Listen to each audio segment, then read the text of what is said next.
in the halls of Congress, in the chambers of the United States Supreme Court, and even in the Oval Office.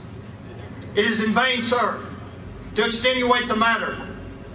Gentlemen may cry peace, peace, but there is no peace. The war has actually begun. The next gale that sweeps from the north will bring to our ears news of even a greater deprivation of our rights and liberties. Our brethren are already in the field. Why stand we here idle? What is it that the gentlemen wish? What would they have? Is life so dear, or peace so sweet as to be purchased at the price of chains and slavery? Forbid it, Almighty God. I know not what course others may take, but as for me, give me liberty and give me death.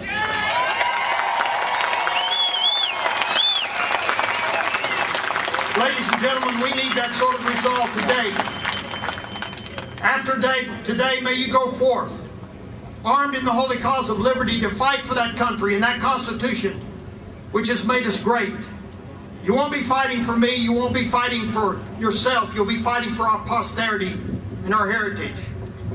And when your work on this earth is done, when the battle is over and the victory has been won, and when through all the earth His praise will ring and all the heavenly angels will sing, it'll be enough just to see the Son and hear Him say, "My child, well done. You've kept my faith so strong and true. I knew that I could count on you." Can He count on you today?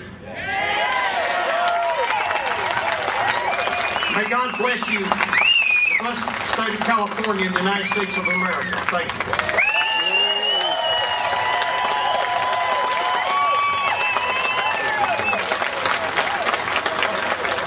Honorable Judge Moore, ladies and gentlemen.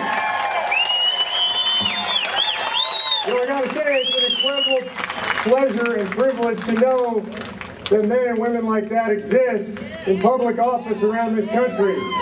We have so many examples of corruption, so many examples of people pay to play, people who sacrifice our morals, our values, and our country for their own gain. So once again, a big round of applause for the sacrifice and the work of Judge Moore.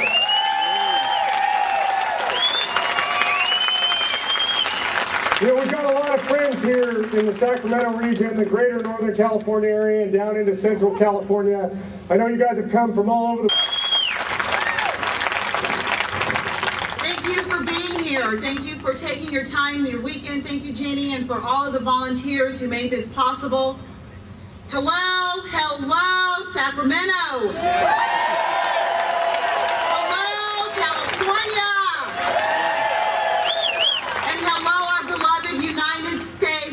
America. As we gather here at historic McClellan Park, and I look at us, I am renewed with pride and optimism. We are a seed and a vision of true change and real hope. When I look out at all of us here today, I don't see black, white, or brown. I see red, white, and blue.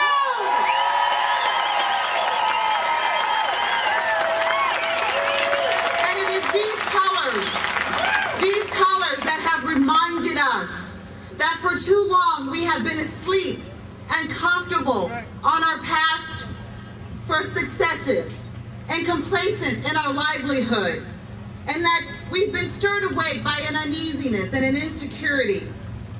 And that uneasiness and insecurity stems from the fact that while we were asleep, our government has fed on our passivity.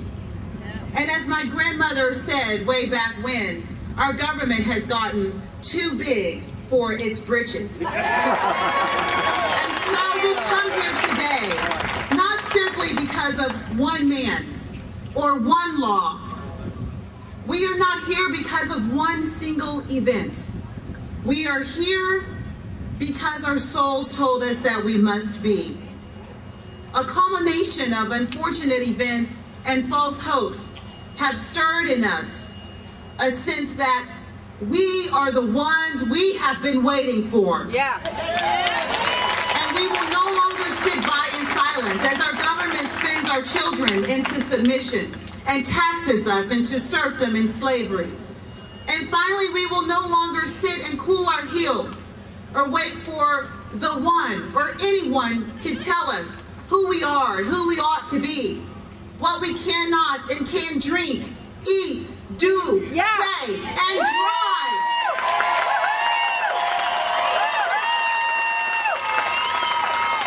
For no one can define us but God, who has provided in us free will in which to reign over ourselves in liberty and freedom. And because our rights and identity come from God and not man, we have become alarmed at a government that seeks to replace God. We are distrustful of a government that disrespects who we are as individuals. We desire God's will for us and not that of an imposing government. We are here to attest to the freedom and land of opportunity and equality for which all of us are entitled. And we have much to learn from civil rights struggles that have come before us, as Dr. King said it best. And we know from painful experience that freedom is never voluntarily given by the oppressor. It must be demanded by the oppressed. So we know it will not be easy to reclaim the freedoms we have lost, but we still demand it. We refuse oppression, and we are here to restore our faith in America and ourselves. We are unmoved by the tactics of divisiveness through race, social status, and politics. We are motivated by the fight for our individual rights, not the motivation of one group over another. And we will succeed in the individual greatness of each other.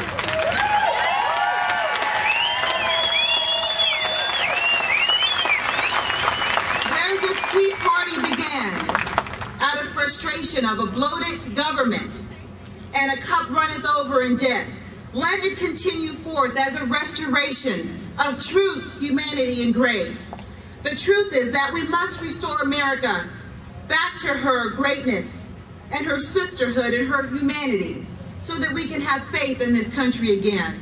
The truth is that we are not simply here to elevate one political party over another, but we are here to lift up and encourage each other to be the best version of ourselves in the eyes of our Creator. And so it is with that we know that this greatness does not come from political leaders. This greatness is placed inherently in us by our Creator, and it is a simple philosophy of respect and responsibility. Therefore, it is obvious that we must be a light towards restoration as we spark a renewed faith in ourselves and our country. As we fight for our freedoms and our humanity, we will fight peacefully with love in our hearts and whispers of gratitude and thanksgiving rolling off our tongues. This restoration is a divine destiny of purpose and responsibility. Let us return back to our basic selves, to pursue life, liberty, and the pursuit of happiness. And as we close in our elections November 2nd, let every politician in every office, in every state, hear our voice and know our hearts. Wake up and smell the tea, because government will not be our God.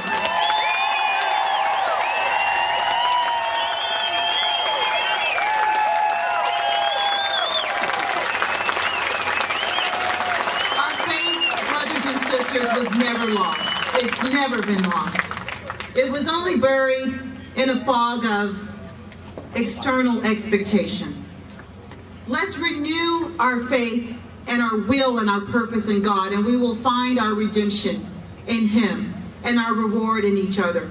And our reward will be that we are able to stand firm and say with conviction and warm hearts in the words of our founders that we hold these truths to be self-evident, that all men are created equal, that they are endowed by their Creator with unalienable rights, that among these are life, liberty, and the pursuit of happiness.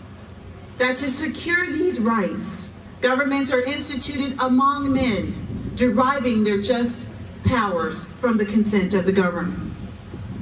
With a firm reliance on the protection of the divine providence, let us mutually pledge to each other our lives, our fortunes, and our sacred honor.